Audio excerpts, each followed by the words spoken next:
Hola, ¿cómo están?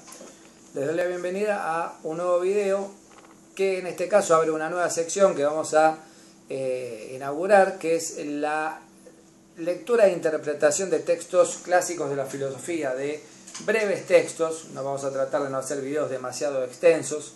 Y para empezar vamos a trabajar sobre un filósofo que ya vimos en el curso Filosofía de Cero, que es Parménides de Elea. En esta traducción de Matilde del Pino, que se basa directamente en los fragmentos rescatados por aquella famosa edición de 1903 de Diels Kranz, esa edición histórica que de alguna manera recapituló toda la filosofía presocrática en todos los fragmentos que se han encontrado. No vamos a trabajar sobre esta edición, que fue la que recomendamos en nuestro curso Filosofía desde Cero, ya que esta me parece que es un poco más fiel al original, como les decía. Vamos a empezar leyendo el proemio del libro de Parménides, que la tradición lo titula, lo recuerda como Sobre la naturaleza, aunque no hay un registro cabal de este libro, no está completo, hay solo fragmentos, solo algunas partes que han sido rescatadas por varios filósofos a lo largo de la historia. Y consta de 3 partes: el proemio, un discurso sobre la verdad, y un discurso sobre las opiniones de los mortales, que seguramente no lleguemos a ver o dejemos para un video posterior. Vamos a leer este texto, que la primera parte la rescata Sexto Empírico y Simplicio, y dice así: las yeguas que me arrastran con todo el poder de mi deseo me llevaban, y como conductoras iban las hijas del sol, cuando partiendo hacia el muy renombrado camino que por todas las ciudades trae la luz sabia, por ese era yo arrastrado. Pues por allí me llevaban las hábiles yeguas tirando del carro, y las jóvenes muchachas guiaban mi camino. Bueno, acá no hay mucho que explicar. Parménides se basa en la literatura griega que estaba de moda todavía en esta época. Se podría decir que es las obras de Hesíodo, de Homero, y escribe en la modalidad del verso dactílico, ¿no? Que es una modalidad muy típica de este tipo de literatura que hoy consideramos mitológica. En este texto aparece un modo muy marcado hasta qué punto la filosofía no se desprende de la mitología, sino hasta una fase muy posterior.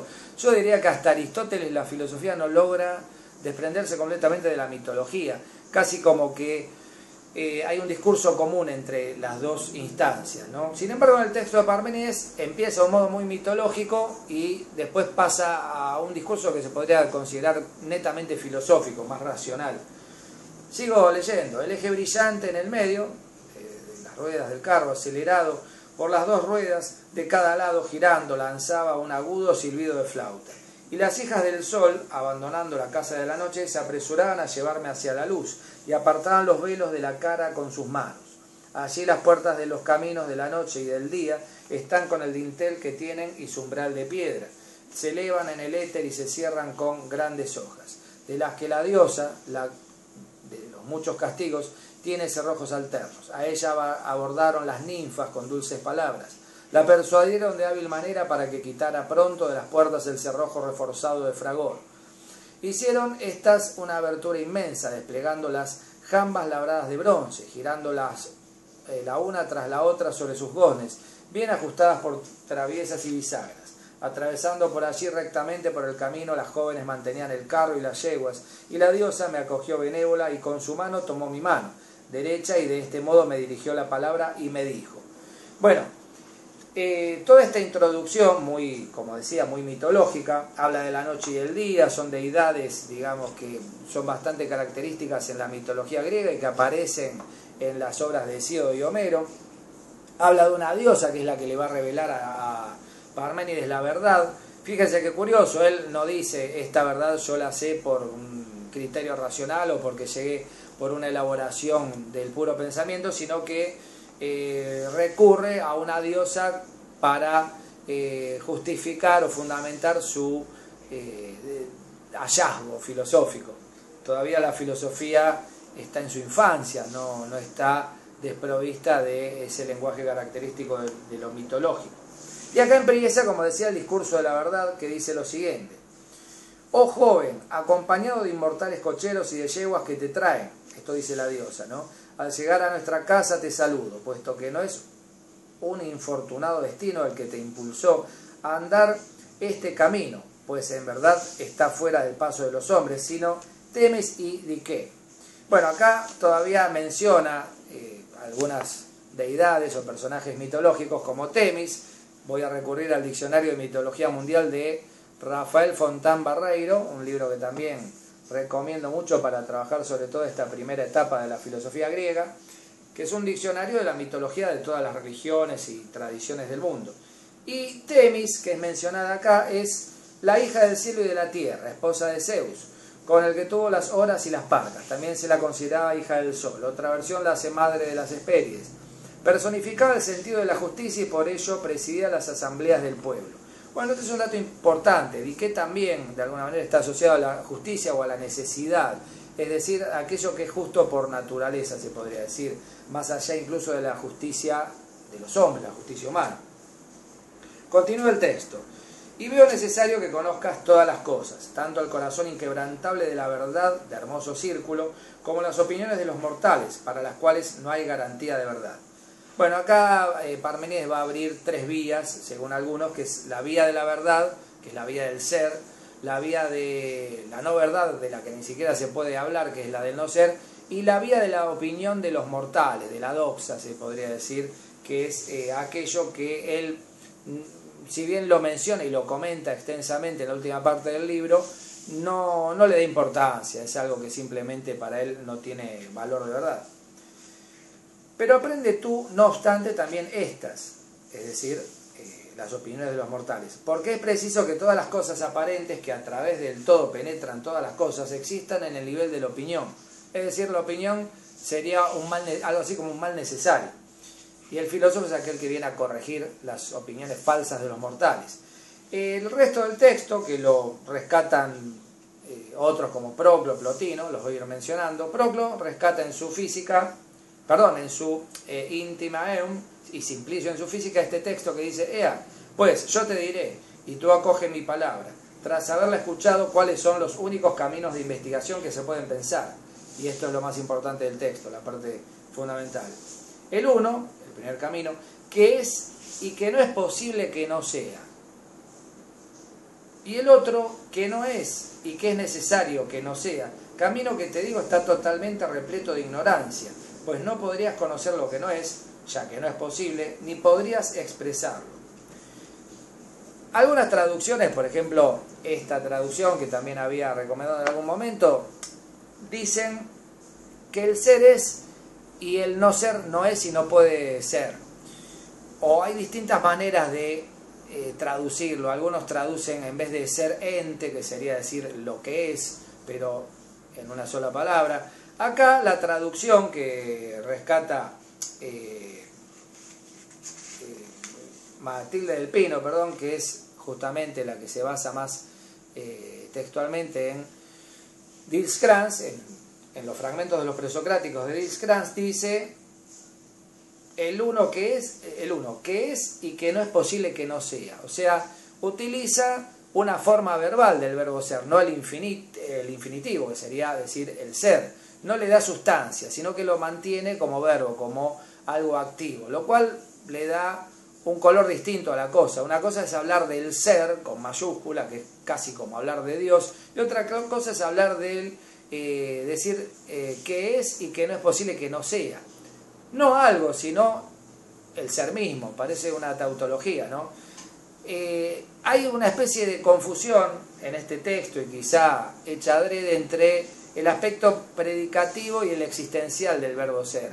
Uno puede decir yo soy, simplemente soy, existo, pero al mismo tiempo puedo decir, o en paralelo, yo soy un profesor de filosofía que habla de filosofía, etc.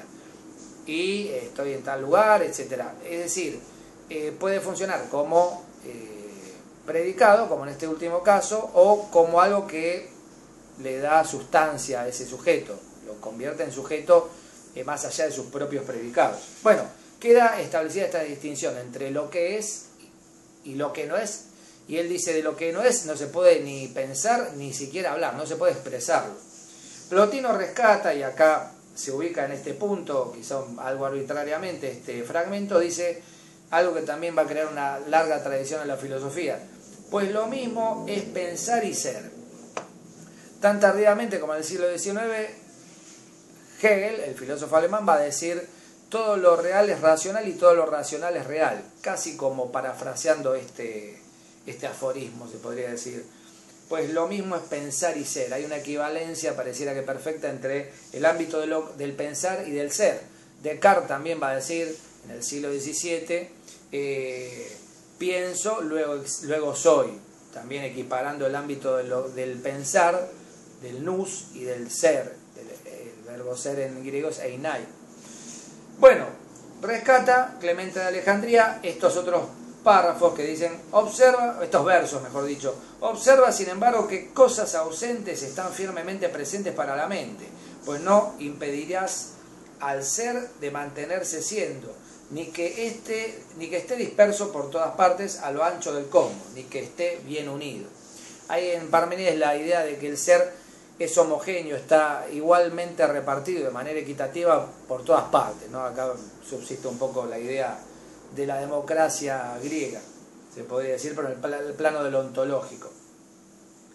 Un fragmento que rescata Proclo dice, es igual para mí por dónde empezar, pues al mismo punto llegaré de nuevo otra vez. Por donde uno abarque el conjunto de la realidad, siempre se está en lo mismo, se está en el ámbito del ser, del ente. Simplicio rescata otro pasaje en su Física. Es necesario decir y pensar que el ser es, pues es el ser y la nada no es. Eso yo te exhorto a pensar. A ti te aparto de ese primer camino de investigación y enseguida de aquel que los humanos que nada saben pisan, gente de cabeza dividida. Algunas traducciones dicen los mortales bifrontes, ¿no? Como personas de dos cabezas o de dos caras, que piensan o evalúan al mismo tiempo desde el punto de vista del ser y del no ser. Él lo que plantea es el principio de identidad de la filosofía. No pueden coexistir el ser y el no ser, hay que decidirse. Si nos decidimos por el no ser, no existiría nada, con lo cual no tiene sentido, ¿no? Leibniz, siglo XVII, XVIII, va a decir, ¿por qué existe el ser más bien que la nada? Bueno, la pregunta de la metafísica aparece plasmada acá, ya en este antiquísimo texto de la filosofía. Y sigue diciendo Parménides, ya que la falta de recursos de sus pechos, de los mortales bifrontes, ¿no?, guía su vacilante mente.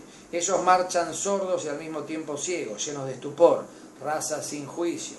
Para quienes el ser y el no ser pasa como lo mismo y no lo mismo. Es el camino de muchas vueltas de todos. Bueno, acá simplemente se puede hacer alusión a cierto carácter despectivo que tiene la filosofía o que han tenido los filósofos a lo largo de la historia respecto a la gente vulgar o a la gente que no sabe filosofía, ¿no?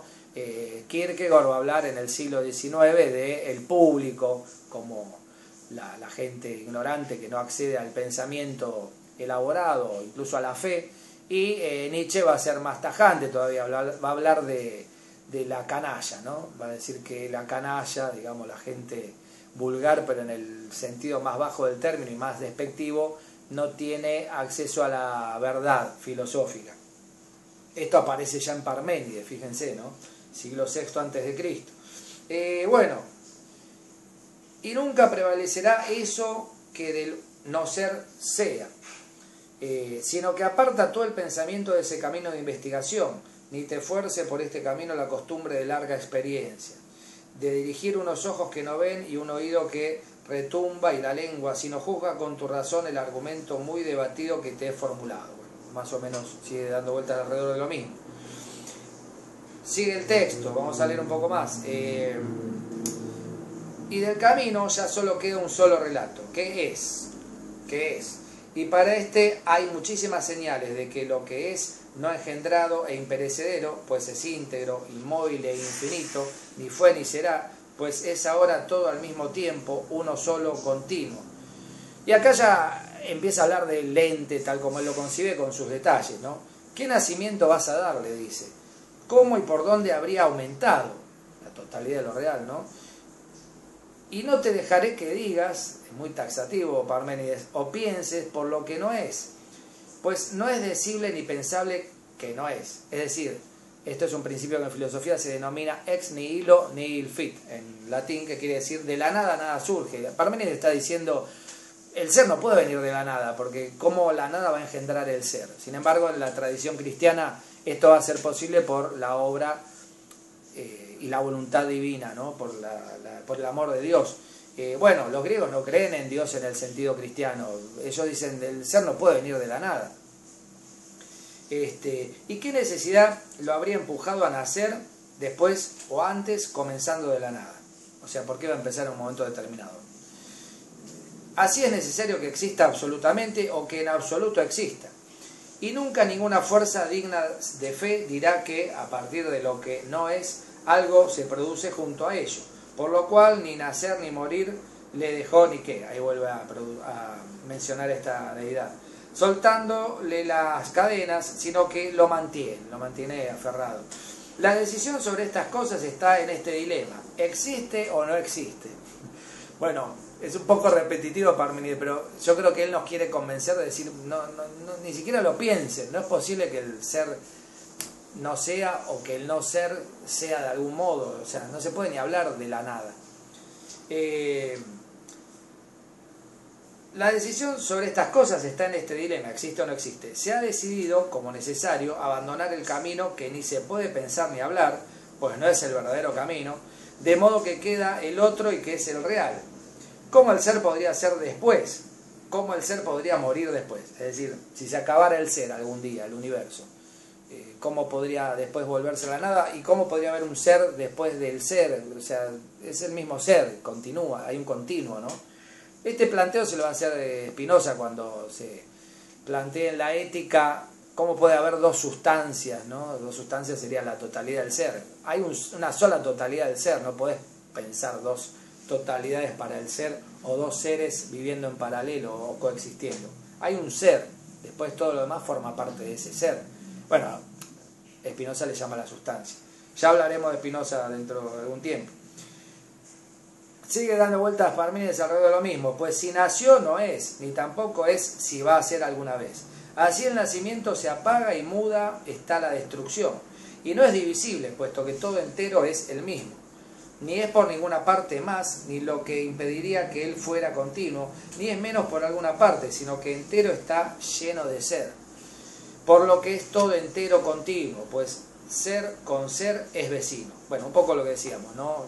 El ser es vecino del ser, pero es el mismo ser, no es otro ser. Porque estamos hablando del ser en sí, no de un ser o de un ente. Yo soy una persona, si aparece otra persona al lado mío, es otra persona, pero si yo abarcara la totalidad de lo existente, no hay nada al lado mío, yo lo cubro todo, yo si fuera el ser, ¿no?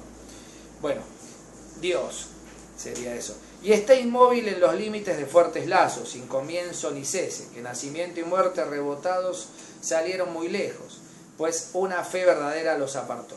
Bueno, es el lenguaje de los griegos, ¿no? A veces algunas traducciones tratan de adaptarlo a un modo más moderno de hablar, pero respetemos esta manera un poco particular que tienen de expresarse. Lo mismo permanece, y por sí mismo yace, y firme de todo modo allí se encuentra, y la poderosa necesidad lo mantiene en las cadenas de su límite, y lo encierra por todas partes. Por lo cual es ley divina que el ser no sea imperfecto, ya que no carece de nada, y de otro modo carecería de todo. No hay imperfección en el ser, es decir, no hay nada contingente, esto lo va a decir también Spinoza. Todo lo que es con perfecta cualidad de realidad. Lo que no es simplemente no es y no vale la pena ni mencionarlo. Pero lo que es perfectamente, se podría decir. Es coherente Parménides, no se le puede adjudicar contradicción en su argumentación. Sigue diciendo, es lo mismo pensar y lo que causa el pensamiento. Pues si en el ser, en el cual se haya expresado, no hallarás el pensar, pues ninguna otra cosa hay o habrá fuera del ser, puesto que la Moira, ahí menciona otra vez una deidad, lo encadenó a ser total e inmóvil. En él están todos los nombres que los humanos le pusieron, convencidos de que eran verdaderos: nacer, perecer, ser y no ser, cambio de lugar y alternancia del color brillante. puesto que hay un límite extremo, está completamente terminado, por todas partes semejante a la masa de una esfera redonda, a la misma distancia del centro por todas partes. Fíjense, esto hay una frase de Pascal, siglo XVII, que dice: el universo es una esfera cuya superficie no tiene límites y cuyo centro está en todas partes. Esto es muy Parmenidio lo que dice Pascal tantos siglos más atrás que Parménides. Es esa idea de que el ser lo cubre todo y su centro no está en ninguna parte, pero a la vez tiene la forma de una esfera, pero es una esfera infinita, ¿no? No es una esfera que tenga un límite, que uno pueda caminar sobre la superficie y después hay otra cosa o hay otra esfera. Es una esfera en el sentido de que la esfera es la imagen de la perfección, la redondez, ¿no? Una figura, o mejor dicho, una figura de infinitos lados. Bueno, pues es necesario que no haya ninguna distancia mayor o menor por aquí o por este otro lado, pues ni existe el no ser que le impediría llegar a la igualdad, ni el ser es del todo de tal modo que por aquí tenga más de ser que por allí, es decir, por un lado o del otro, puesto que todo entero es inviolable. Para el que de todos lados es igual, se encuentra igual entre sus límites.